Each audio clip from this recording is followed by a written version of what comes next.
presented by Mithila Manch.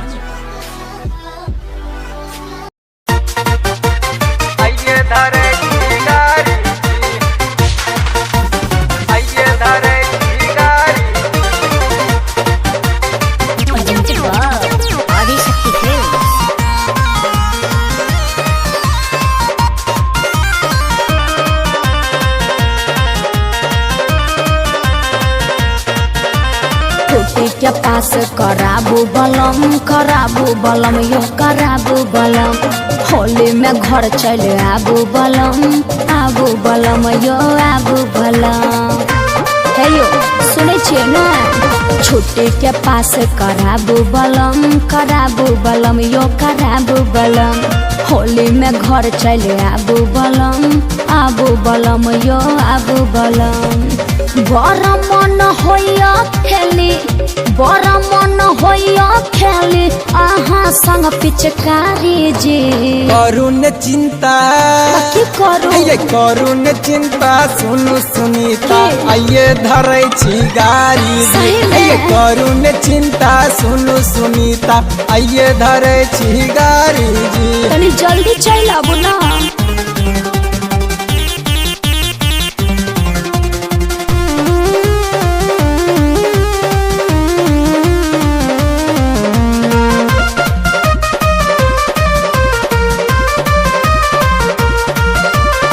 Deepawali में अलो नया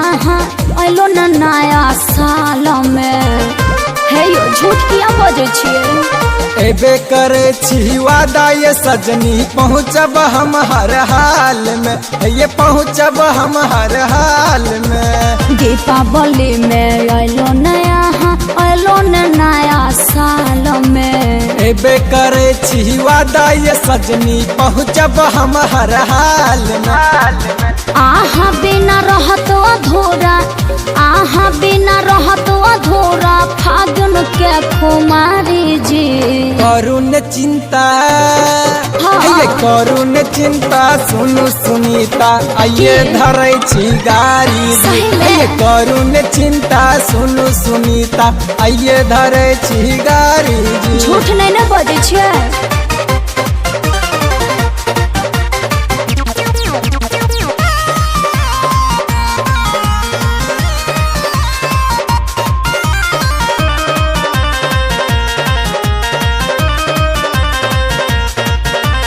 बुझू फिर अपन सजनी के बनू नए हन कठोर जी